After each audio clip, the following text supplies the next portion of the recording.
Welcome to Jas simple cooking. இன்றைக்கி நாம் Malabar special பால் cake எப்படி பண்ணுறதுன்னு பார்க்கலாம்.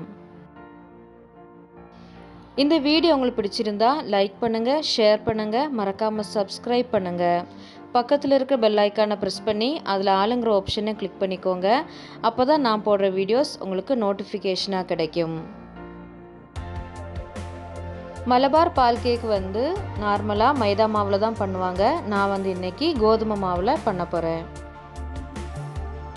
வாங்க மலபார் பால் கேக் எப்படி பண்ணுறதுன்னு பார்க்கலாம்.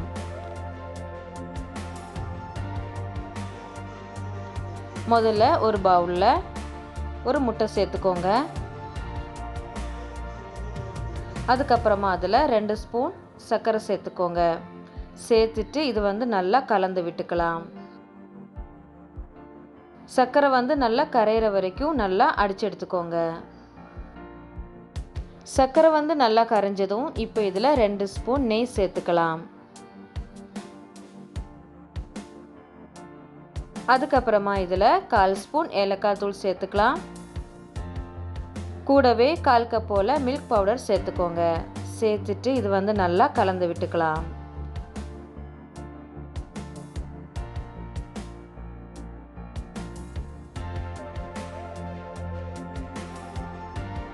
இப்போ எல்லாம் சேர்த்து நல்லா கலந்து விட்டதுக்கப்புறமா இப்போ இதில் 1/2 கப் அளவுக்கு கோதுமை மாவு சேர்த்துக்கலாம். கூடவே 1/4 ஸ்பூன் உப்பு,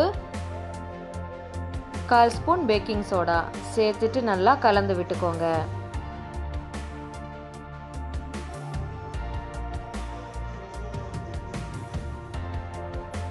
நல்லா கலந்து விட்டதுக்கப்புறமா கொஞ்சம் கொஞ்சமாக பால் சேர்த்து நல்லா பிசைஞ்சிக்கலாம். நல்லா சாஃப்டான சப்பாத்தி மாவு பதத்துக்கு பிசைஞ்சிக்கலாம். நாம் எடுத்துக்கிற மாவை பொறுத்து பாலோட அளவு வந்து மாறுபடும்.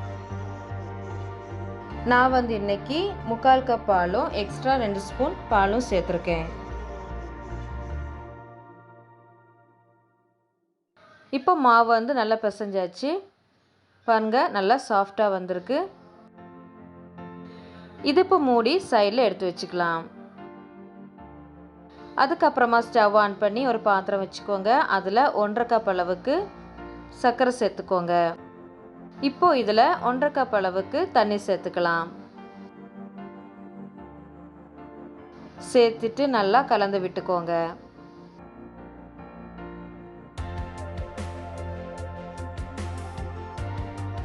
இது வந்து நல்லா கொதிக்க ஆரம்பித்ததும் ஒரு 2-3 நிமிஷத்துக்கு நல்லா கொதிக்க விட்டுறலாம்.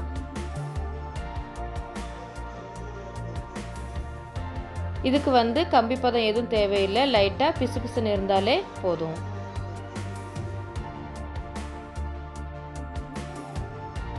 இப்போ நாம் வந்து ஸ்டவ்வை ஆஃப் பண்ணிடலாம். இப்போ நாம் வந்து சப்பாத்தி மாவை ஒரு தடவை இப்படி நல்லா பிசைஞ்சிக்கலாம்.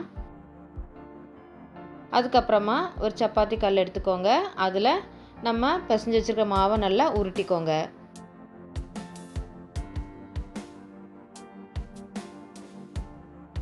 அதுக்கப்புறமா சப்பாத்தி கல்லில் கொஞ்சம் மாவை வந்து டஸ்ட் பண்ணிக்கலாம்.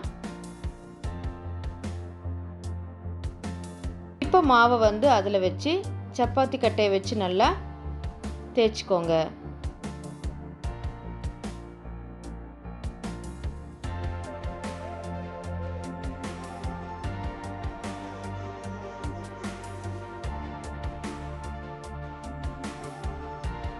ரொம்பவும் மெலிசாக தேய்க்க வேண்டாம். பாருங்க இந்த அளவுக்கு கொஞ்சம் தின்னமாக தேய்ச்சிக்கோங்க.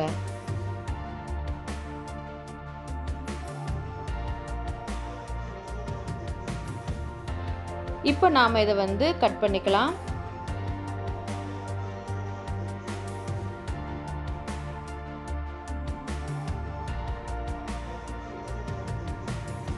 இப்போ ஒரு சைடு பூரா கட் பண்ணதும் இப்போ அதோட ஓரங்களை வந்து நம்ம தனியாக கட் பண்ணி எடுத்துடலாம்.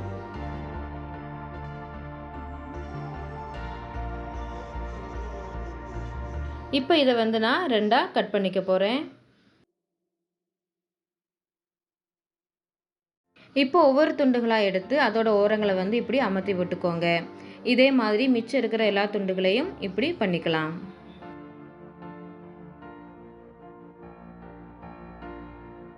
பாருங்க, இப்போ வந்து எல்லாமே ரெடி ஆயிட்டு இப்போ நாம இதை எண்ணெயில் பொரிச்சு எடுத்துடலாம். அதுக்காக ஸ்டவ் ஆன் பண்ணி ஒரு கடாய் வச்சுக்கோங்க. அதில் முங்கி பொரியிற அளவுக்கு எண்ணெய் சேர்த்துக்கோங்க. எண்ணெய் சூடானதும் நாம் தயார் பண்ணி வச்சுருக்கிற மாவு துண்டுகளை சேர்த்து பொரிச்சு எடுத்துடலாம். அப்பப்போ வந்து திருப்பி போட்டுக்கிட்டே இருங்க. ஃப்ளேமை வந்து மீடியமில் வச்சுக்கோங்க.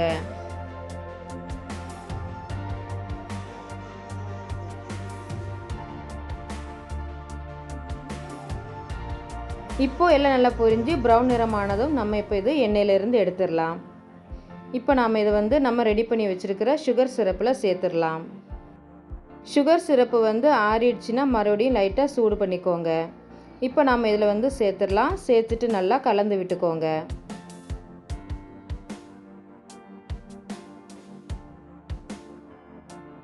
இப்போ மிச்சம் இருக்கிறதையும் போட்டு பொரிச்சு எடுத்துடலாம்.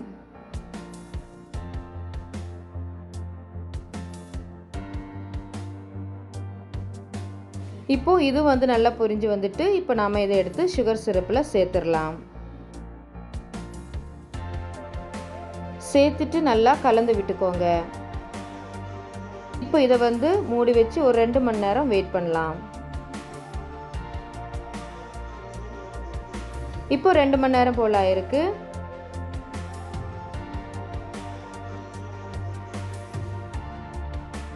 பாருங்கள், பார்க்கவே வந்து ரொம்ப அழகாக இருக்குது. சாப்பிடவும் ரொம்ப சூப்பராக இருக்கும்.